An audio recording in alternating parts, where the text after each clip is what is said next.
Welcome in BBVN online class. हमारा chapter 11 Meera बहन और बाघ हमने स्टार्ट कर लिया है। इसमें हमने पढ़ा कि मीरा बहन का जन्म लंदन में हुआ था, लेकिन गांधी जी के विचारों का उन पर बहुत असर था। फिर वह एक पहाड़ी इलाके में आ गई।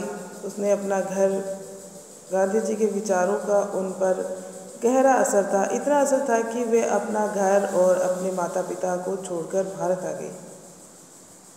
उनके माता पिता और घर उनका लंदन में ही था, लेकिन उन पे गांधी जी के विचारों का असर होने के कारण वह वहाँ से कहाँ आ गई, भारत आ गई थी और गांधी जी के साथ काम करने लगी। आज़ादी के 5 साल बाद उन्होंने उत्तर प्रदेश के एक पहाड़ी गांव गेवली में गोपाल आश्रम की स्थापना की। अब देश आज़ाद हो गया था, तो उन्होंने सोचा कि मैं एक जगह पे स्थिर हो जाऊं, स्थायी हो जाऊं। तो उन्होंने गेवली गांव में, पहाड़ी प्रदेश में गेवली गांव था। आज़ादी के 5 साल बाद उन्होंने उत्तर प्रदेश के एक पहाड़ी गांव गेवली में गोपाल आश्रम की स्थापना की। उनके आश्रम का नाम क्या था? गोपाल। उस आश्रम में मीरा बहन का बहुत सारा समय पालतू पशुओं को देखभाल में बीतता था। यानी उनकी देखभाल करती थी वो, पालतू पशुओं को रखना, उनको खिलाना पिलाना, उनका ख्याल रखना। लेकिन गेवली गांव के आसपास के जंगलों में बाघ जैसे खतरनाक जानवर भी रहते थे। अब बाघ जैसे खतरनाक जानवर भी रहते थे, लेकिन जब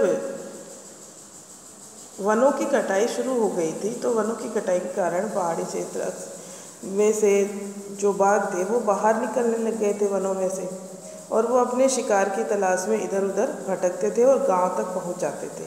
गेवली गांव में एक बार यही हुआ था।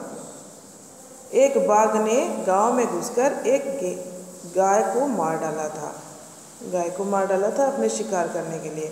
सुबह होते ही यह खबर पूरे गांव में फैल गई। गांव के लोग डरे कि यह बाघ कहीं फिर से आकर दूसरे पालतू जानवरों और किसी आदमी को ही अपना शिकार न बना ले।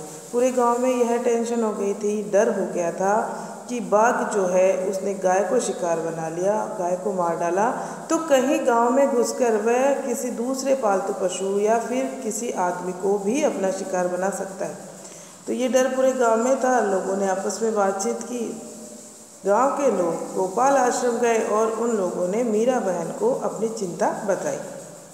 गांव के लोगों ने अंत में तय किया कि बाघ को कैद कर लिया जाए। उसे कैद करने के लिए उन्होंने एक पिंजरा बनाया। पिंजरे के अंदर एक बकरी बांधी। पिंजरा जानते हो, पशुओं को बंद करने के लिए जो बनाया जाता है जालीदार लोहे का, उसी को कहा है पिंजरा।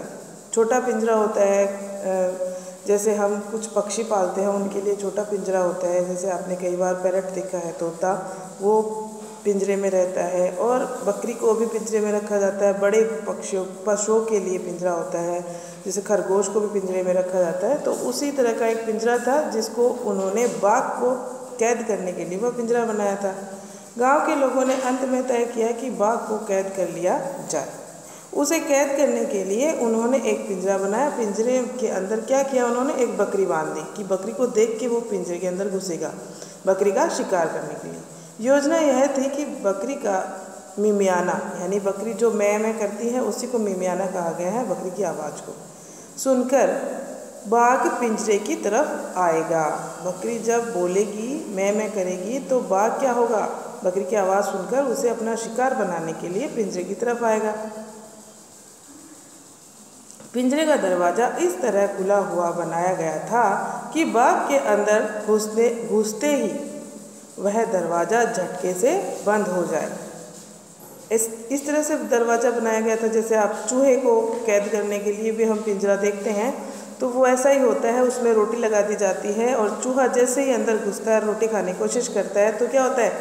झट से उसका दरवाज़ा बंद हो जाता है। उसी तरह का एक पिंजरा बनाया गया था जो बाघ के अंदर घुसते ही दरवाज़ा झटके से बंद कर दे, इस तरह का। शाम होने तक पिंजरे को ऐसी जगह पर रख दिया गया जहाँ बाघ अक्सर दिखाई देता था। यह जगह मीरा बहन के गोपाल आश्रम से ज़्यादा दूर नहीं थी। ओके स्टूडेंट्स, इसका नेक्स्ट आगे का जो चैप्टर है हम नेक्स्ट वीडियो में पढ़ेंगे। इस चैप्टर को आप अच्छे से रीड करना, बहुत ही अच्छा चैप्टर है। Okay, thank you.